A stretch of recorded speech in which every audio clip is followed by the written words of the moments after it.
We'll be replacing a screen on a Compaq Presario B1800. The tools you need are a Phillips screwdriver, a flathead screwdriver, a spudger, or it's actually a plastic pick, and I like to use packing tape, and of course you'll need a replacement screen. The first thing you'll need to do is remove the coverings of the screws. They're fairly easy to remove. You just need to slightly dig with a flathead screwdriver. I like to put them on a paper plate like that.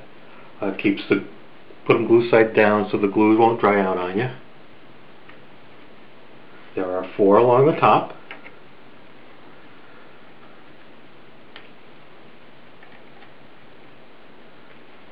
And 2 along the bottom.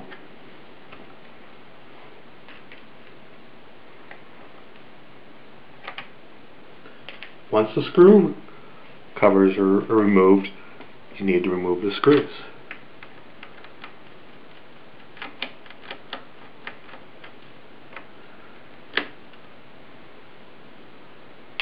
Keep them in a safe place.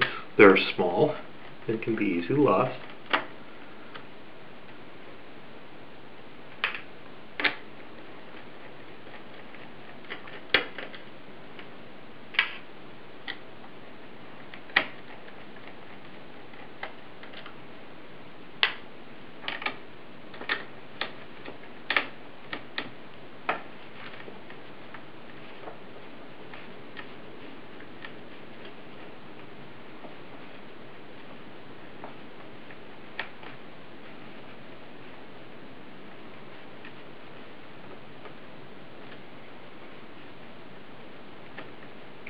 Some of the screws may be more difficult than others.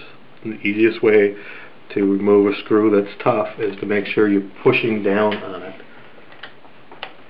It'll make sure that the screwdriver's in the head more securely, and you won't end up stripping the screw. Once the screws are removed, you're going to separate the plastic bezel from the back. Where the spudger comes in. Start from one of the corners and press it open. You can use your fingers and the spudgers to have the clips break off. You won't break them off. You want them, to unclip. You're going to go all the way around. Sometimes you got to play with them.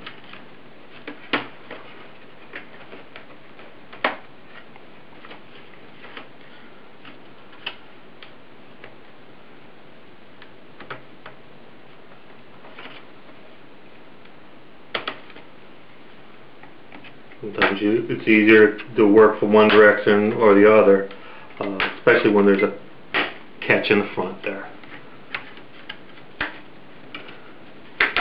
You want to make sure you're not applying too much pressure, because the plastic is delicate and can easily break.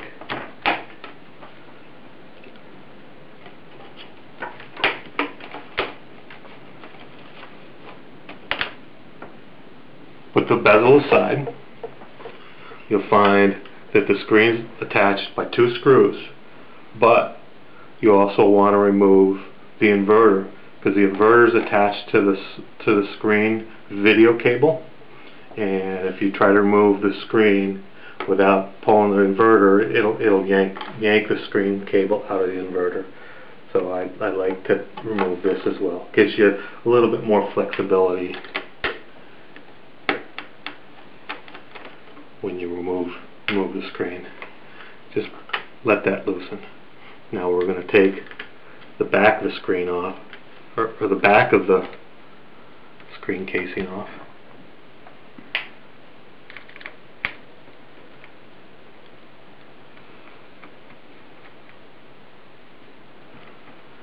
You can see this is where, if you didn't remove the inverter, it would have just pulled on the video cable.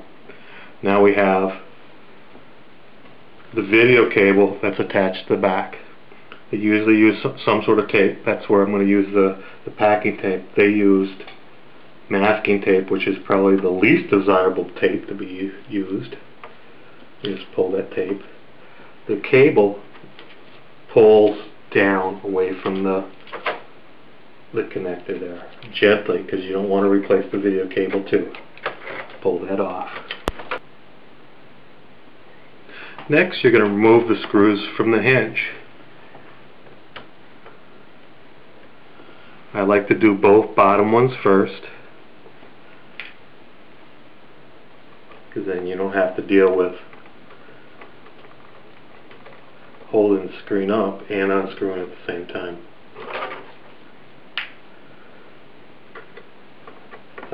Then next one I do is the left, because I'm right-handed. Whatever makes it more comfortable for you. You want to avoid letting the screen drop and bend the hinges. They are delicate.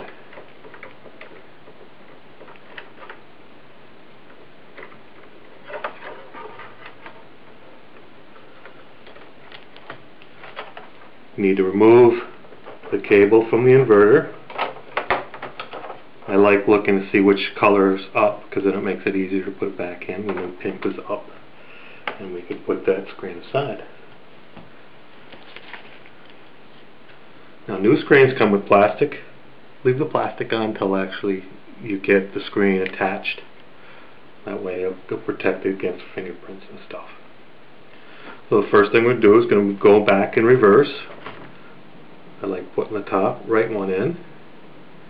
Magnetic head screwdriver makes it easy, otherwise you're going to need a friend to help you do both. We're going to line up screws and the hinge, and we'll screw that top one in.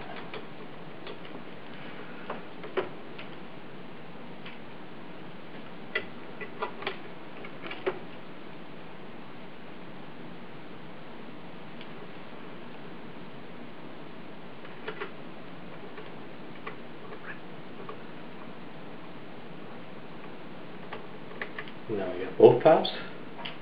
We'll do both bottoms.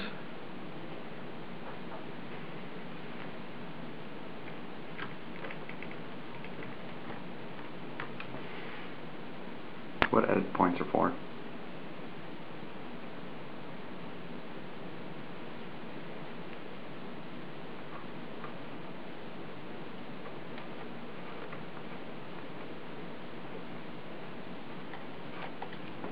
Now that you got the screen attached to the hinge, we're going to attach the cables. First to the inverter, remember pink up, this is how we remembered it. Second is attach the screen itself. Now, you want to be careful about not touching the circuit board on the screen. Although it's covered in plastic, if you don't want to put any moisture on it, because it'll decrease the life of its screen.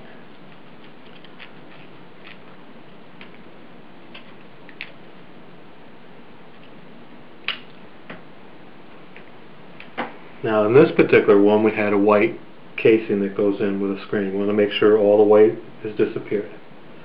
To make sure that it stays attached, that's what we use packing tape for. Just gently cover it and make sure the two connectors are holding together. Now we know that the screen won't come loose. Next is we're going to push the screen back onto the back case.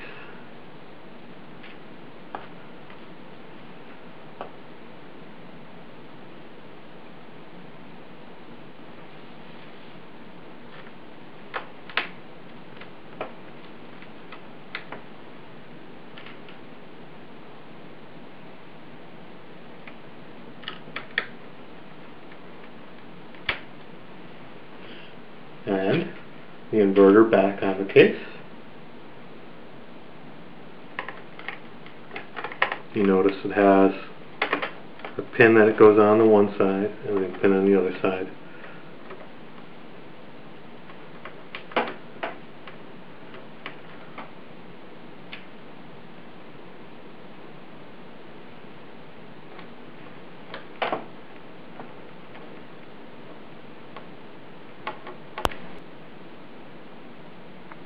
Now that the screen's on the back of the case, we want to remove the plastic, otherwise we won't be able to do it once the bezel's on.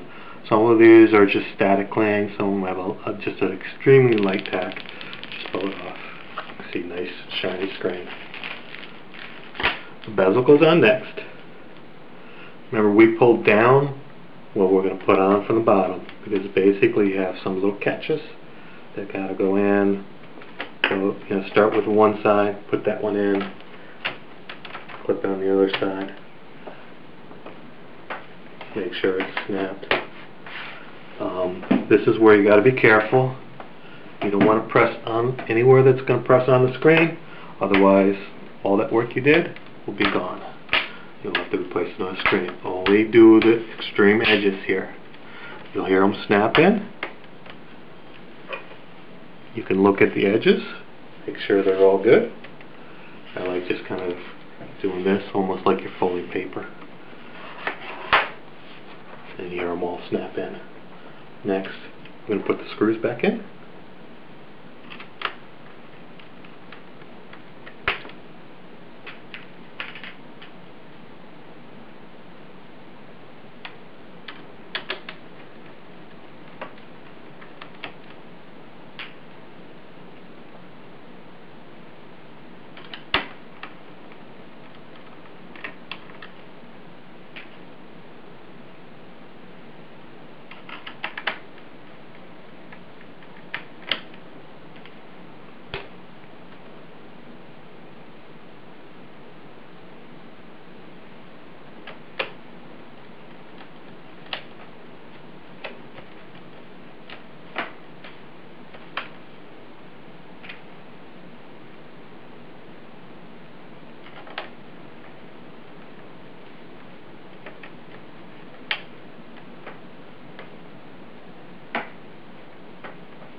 Once the screws are on, you're going to put the covers back on.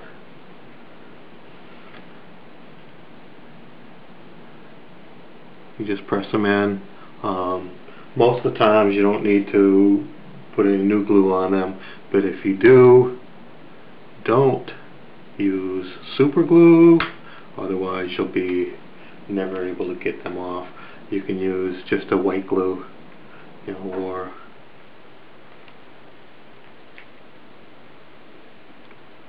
a craft glue. Those are water soluble, and if you have to pull them off, they're easy to pull off.